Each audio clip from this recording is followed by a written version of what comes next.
O Senhor esteja convosco. Proclamação do Evangelho de Jesus Cristo, segundo Mateus.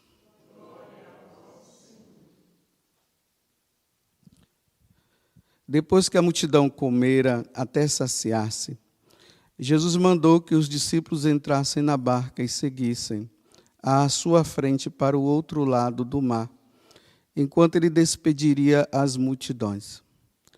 Depois de despedi-las, Jesus subiu ao monte para orar a sós. A noite chegou e Jesus continuava ali sozinho. A barca, porém, já longe da terra, era agitada pelas ondas, pois o vento era contrário. Pelas 3 horas da manhã, Jesus veio até os discípulos andando sobre o mar. Quando os discípulos o avistaram andando sobre o mar, ficaram apavorados e disseram: "É um fantasma", e gritaram de medo. Jesus, porém, logo lhes disse: "Coragem, sou eu, não tenhas medo." Então Pedro lhe disse: "Senhor, se és tu, manda-me ir a teu encontro, caminhando sobre a água." E Jesus respondeu: "Vem, Pedro." "Vem." Pedro desceu da barca e começou a andar sobre a água em direção a Jesus. Mas quando saiu, sentiu o vento, ficou com medo e, começando a afundar, gritou: "Senhor, salva-me." Jesus logo estendeu a mão, segundo Pedro, e lhe disse: "Homem fraco na fé, por que duvidastes?" Assim que subiram na barca, o vento se acalmou. Os que estavam na barca prostraram-se diante dele, dizendo: "Verdadeiramente tu és o Filho de Deus." Após a travessia, desembarcaram em Genezaré. Os habitantes daquele lugar reconheceram Jesus e espalharam a notícia por toda a região. Então levaram a ele todos os doentes e pediam que pudessem ao menos tocar a barra de sua veste. E todos os que a tocaram ficaram curados. Palavra da salvação. Que as palavras do Santo Evangelho perdoem os nossos pecados. Esse capítulo 14 do Evangelho de São Mateus, principalmente a leitura que nós estamos vendo hoje, ela é marcada por várias situações. Nós podemos tirar muitas meditações aqui. Por exemplo, os apóstolos que se prostram diante de Jesus, depois que eles veem Jesus andando sobre as águas. A fé de Pedro, que é vacilada, né? Pedro que quer andar igual Jesus, andar sobre as águas igual Jesus, e depois ele acaba andando e depois acaba vacilando na fé. Mas aqui eu quero trazer um detalhe que nós não percebemos, que é justamente aqui no começo, quando fala que Jesus ele mandou os apóstolos entrar na barca para atravessar o mar. Ele fica ali com a multidão, despede da multidão e depois Jesus vai rezar. Então a pergunta aqui é essa: por que Jesus foi rezar depois da multiplicação dos pães? Então nós temos que entrar no contexto do capítulo 14. O capítulo 14 começa dizendo que Herodes estava ouvindo falar de Jesus e ele dizia que esse tal Jesus era o João Batista que havia ressuscitado. Essa foi a leitura do sábado passado. E ali em seguida narra a morte de João Batista. Né? Todo aquele contexto terrível, aniversário de Herodes, e ali matam João Batista, ele é degolado, a cabeça dele é levada numa uma bandeja de prata lá e tal, e dá e mostra lá.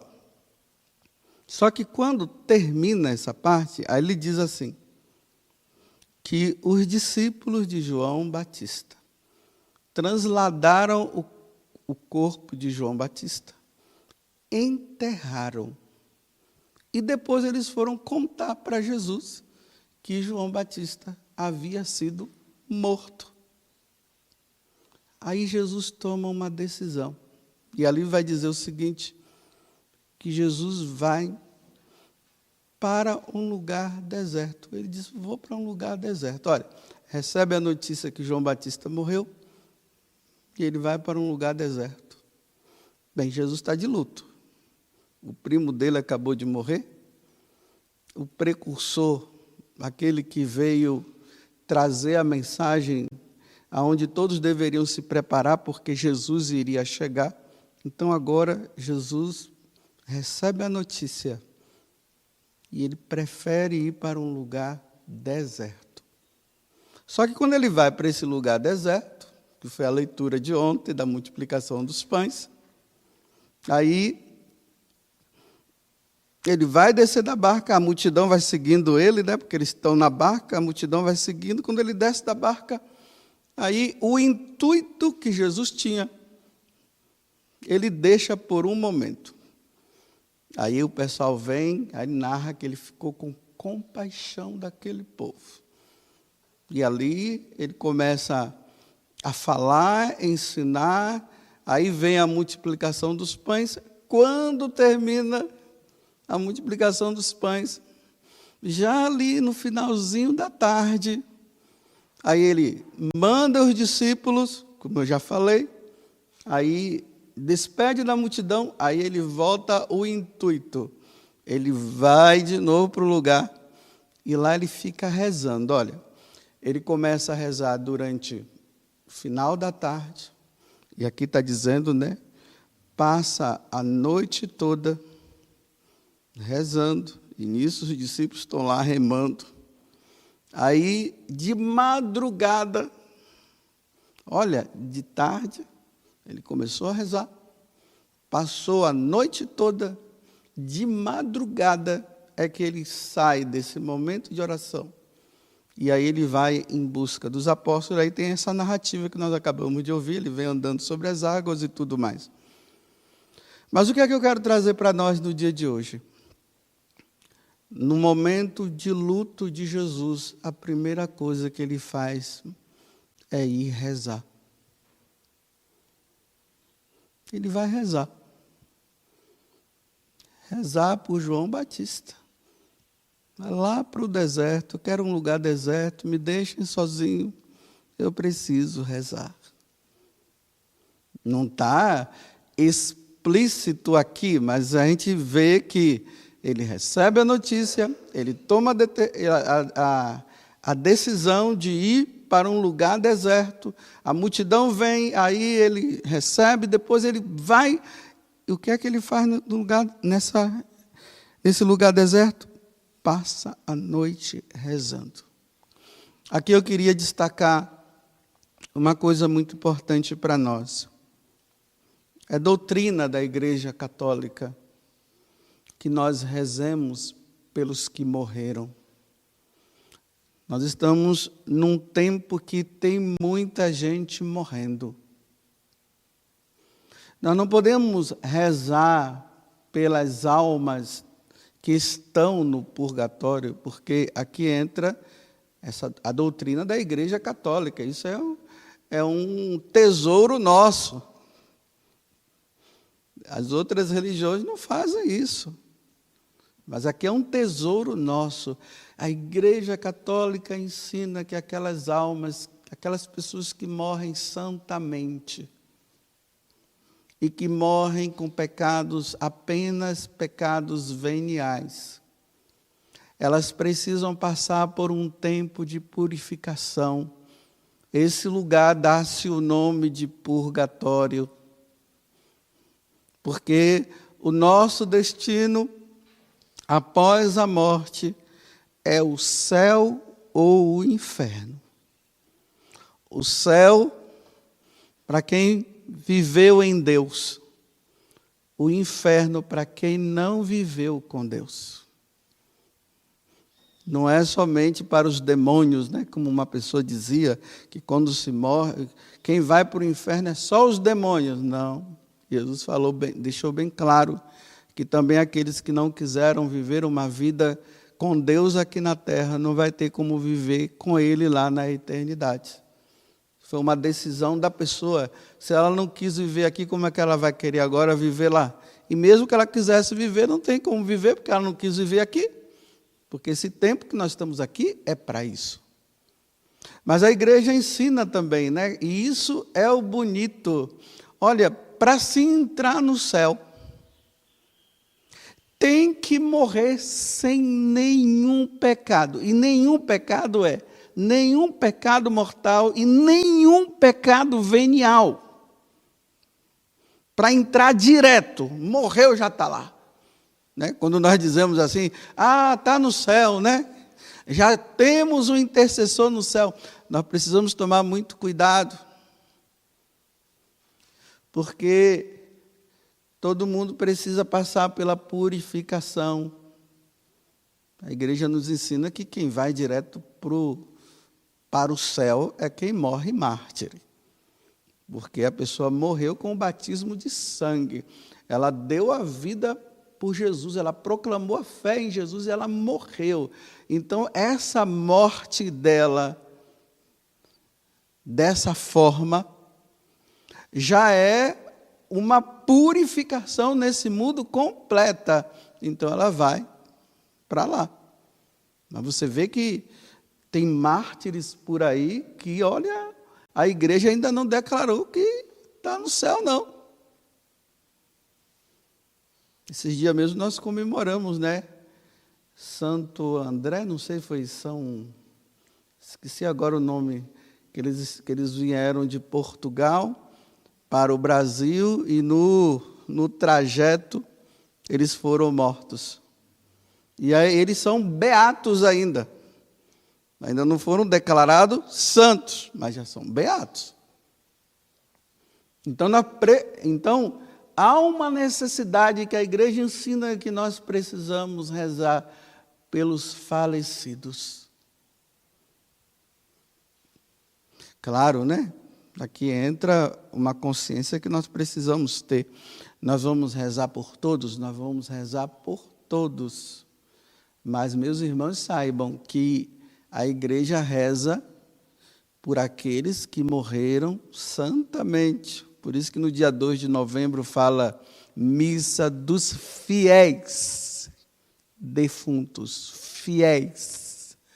Não é dos infiéis, é dos fiéis. É daqueles que morreram, que levaram uma vida que digna, que procurou viver a santidade, não ofendeu Deus em pecado mortal e por isso não morreu em pecado mortal, mas essas pessoas morreram com alguns pecados veniais.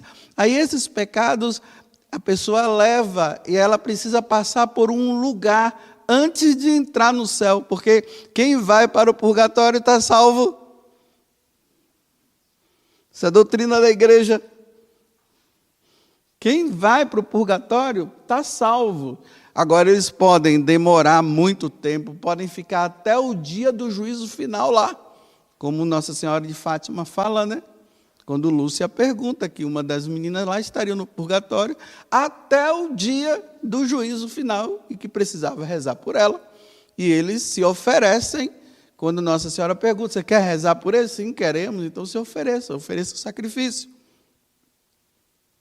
Então, aquela pessoa, por mais que nós digamos assim, nossa, é muito santa.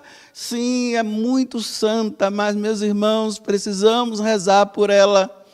Como eu falo sempre aqui para vocês, Santa Teresa d'Ávila dizia, qual é a pessoa tão santa que não mereça um purgatório antes? Repito, tem pessoas que têm um purgatório rápido. Tem outros que é mais ou menos.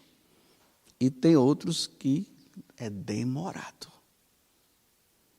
E as almas do purgatório, elas não têm mais o que fazer por elas. Elas só precisam que nós não esqueçamos delas, para nós rezarmos por elas, para que o purgatório delas diminua e assim elas possam entrar no céu e contemplar a face de Deus. E aí, quando elas entram lá, elas se tornam intercessoras de nós, porque agora elas são santas, porque estão no céu. Isso é doutrina da Igreja Católica, não é doutrina dos protestantes. Os protestantes não acreditam nisso. E não vamos ficar discutindo com protestantes, porque eles são ignorantes nessas coisas. E não vamos entrar também na onda deles de ficar achando que é eles que estão certos de ter falado isso. Isso é doutrina, é fé. Nós cremos nisso. Nós cremos que aqueles que morrem santamente, mas morreram com pecados veniais, estão no purgatório e precisam das nossas orações. Mas você pode perguntar, mas padre, até quando nós vamos rezar? Enquanto você estiver vivo, você reza. Vai rezando. Mas também, tem as indulgências plenárias que nós podemos oferecer por essas almas. Então procurem saber o que é, peguem o manual de indulgências que lá vai se explicar como é que nós podemos oferecer as indulgências pelas almas do purgatório, por elas. E aí, se é indulgência plenária, significa que é plenária. Significa que a pessoa, ela, com aquelas orações, com aqueles sacrifícios, com aquilo que a igreja coloca e diz que aquela oração é plenária, acreditemos que aquela pessoa saiu do purgatório e entrou no céu. Se a doutrina da igreja, eu creio, eu acredito e vou morrer acreditando nisso. Pode os protestantes virem falarem o que quiserem. Eu não sou discípulo de Lutero. Eu não sou discípulo de Lutero. Eu pertenço à Igreja Católica Apostólica Romana, que nos ensina isso através dos seus ensinamentos, é depósito de fé. Os santos ensinaram isso. Muitos santos tiveram a graça de ter visões de estarem rezando, ou sonharem, vendo esse estágio de que as pessoas passavam, e por desígnio de Deus, pedindo para que saiam de lá. E aí eu repito, Nossa Senhora de Fátima fala, ofereçam sacrifícios e rezem pelas almas do purgatório, pela conversão dos pecadores e pelas almas do purgatório. Ela não diz por aqueles que estão no inferno. Como nós não sabemos quem está no inferno, nós vamos rezar. Agora é aquilo que eu digo para vocês, Não vamos brincar, porque nós percebemos que tem pessoas aí que levou uma vida tão errada que a gente dá dúvida se aquela pessoa está no purgatório. Porque também não vamos assim, Todo mundo está salvo. Essas histórias, é isso que o demônio tem dito, Todo mundo está salvo para que ninguém lute pela santidade e no final todo mundo vai comer pizza na eternidade. E é muito sério isso.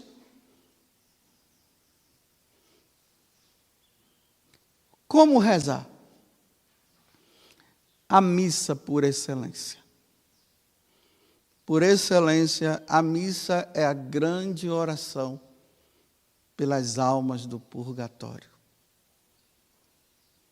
Interessante que na liturgia das horas, para quem reza, lá nas últimas páginas tem o ofício, as laudes, tudo pelas almas do purgatório para se rezar.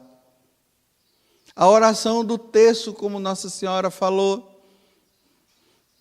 é eficaz para nós rezarmos pelas almas dos nossos entes queridos que já faleceram. Existe também um ofício das almas. Vocês podem procurar na internet, que vocês vão encontrar, aprovado pela igreja, onde tem todas as orações ali, que é para rezar pelas almas do purgatório. Quando nós fazemos uma obra de caridade, nós podemos oferecer a obra de caridade pelas almas do purgatório.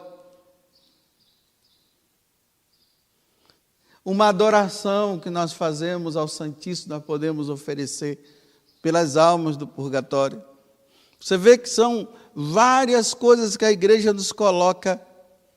E eu pergunto, meus irmãos, será que na sua família não tem alguém que esteja precisando das suas orações? Ou você já canonizou? Chegou lá, morreu, fez as exéquias, ou missa de corpo presente, né? Aí depois é de 7º dia, 30º dia de ano, pronto, acabou, não precisa mais. É assim? Você tem certeza? A igreja não nos ensina isso. Ela diz que nós devemos rezar. Eu repito, cuidado, meus irmãos, com essas canonizações muito rápidas. Morreu, está no céu. O conforto é isso, está no céu, aí bate nas costas do outro, tal. Santo Afonso Maria de Ligório, ele tem um livro que se chama Máximas Eternas. Agora ele está com esse título, né? Máximas Eternas. Se vocês procurarem na internet, vocês vão encontrar. Mas o título antigo era Verdades Eternas, Preparação para a Morte. É um livro grosso, onde Santo Afonso Maria de Ligório vai conscientizando do quanto que nós precisamos rezar pelas almas. Aí, o início desse livro, ele começa a dizer assim, olha, vocês sabiam que a primeira coisa que acontece, uma das coisas que vai acontecendo quando alguém morre, é o esquecimento. E sabe como é que se dá? É assim, primeiro aquela notícia, né? Morreu. O quê? Ah, eu não acredito. Aí, e tal, e a pessoa vai. Aí vai para o velório. Depois do velório, aí começa o processo de esquecimento. Como? Leva para o cemitério, coloca no túmulo.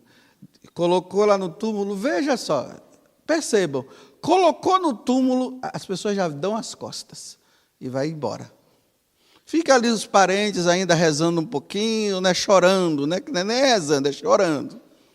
E às vezes até dizendo, porque Deus levou, porque Deus levou, porque Deus levou. Não é mais, agora não é hora mais de dizer porque Deus levou, é rezar. É para rezar. Já levou mesmo. Não tem jeito. Aí depois os parentes vão embora. Aí começa. Aí vamos agora pegar as coisas dessa pessoa e vamos dar, vamos queimar. É assim, esquecimento. Não estou dizendo que é para ficar guardando, estou dizendo o processo que acontece. Que isso deve ser feito mesmo, para que ficar guardando tanta coisa? Tem mais, já foi. Aí, vem as pessoas atrás, né? Quando vai falar no assunto, a pessoa diz, não fala mais não, porque isso me causa uma tristeza tão grande quando fala. Olha o processo de esquecimento. Até esquecer por completo. Só que o esquecimento que Santo Afonso está dizendo aqui é esse, não se reza mais. Não se reza mais. Deixou para lá. A vida continua, realmente a vida continua, porque aqui no Evangelho a vida de Jesus continuou. Ele foi lá, rezou e depois ele desceu e aí continuou, mas aí passou a noite, eu acredito que ele passou rezando por João Batista, porque ele foi justamente procurar um lugar para rezar, para ficar só. Então, meus irmãos, qual é o preferível? Olha só, como a igreja ela é mãe e nos conforta, né? Nós só temos dois caminhos depois da morte: o céu ou o inferno. Para ir para o céu, nós temos que morrer sem nenhum pecado. Eu estou frisando aqui, olha. Para ir para o céu direto, morreu aqui, já foi para o céu, tem que ir sem pecado, sem nenhum pecado. Entenderam, né? Para ir para o inferno, tem que ir com pecado mortal. Morreu com pecado mortal, vai direto para o inferno. É doutrina da igreja. Meu Deus, se para eu entrar no céu direto, eu tenho que morrer santamente, ao ponto de não morrer sem nenhum pecado, e eu, qualquer um justo peca 7 dias num dia. Aí a igreja diz assim: olha, meus filhos, existe um lugar de purificação. Opa, que alívio, graças a Deus. Ah, tem um lugar de purificação. Tem esse lugar, chama-se purgatório. Olha que coisa boa. Os protestantes ficam dizendo: não, não existe, não tem. Então morra santamente, viu? Sem nenhum pecado. Eu prefiro acreditar, e eu creio que o purgatório existe, porque isso aqui é um alívio, né? Então, olha, como eu estou vivendo a minha vida, lutando para não cair em pecado mortal, e graças a Deus, meus irmãos, eu tenho um tempo que eu não caio.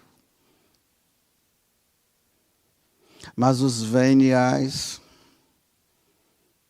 aquele julgamentozinho, olha para a pessoa, já fica julgando. Eu não quero julgar, mas já julga. Aí um outro me faz eu ficar com raiva, eu fico com raiva, eu não quero ficar com raiva. Essas coisinhas aqui, né? Às vezes uma falta de fezinha, né? A fé grande, aquela falta de fezinha aí. Aí o bichinho me pega, eu já entro já em estado de coma e já estou lá, pronto. Agora já foi em coma. Está em coma, mas foi com aqueles maus pensamentos, não deu tempo para confessar. Purgatório. Aí vocês precisam rezar muito, né? Para que eu possa realmente, ao morrer, receber as orações vossas. Vou terminar com aquilo que os santos diziam. Eu não sei se foi São João Maria Vianney ou foi Santa Teresa d'Ávila, que elas diziam assim: eu tenho muito medo de vocês estarem dizendo que eu sou santo e depois eu vou morrer e ninguém vai rezar por mim. Eu vou estar no purgatório e vão dizer assim: ele é santo, já está no céu. E ali está purgando por causa de algumas faltas.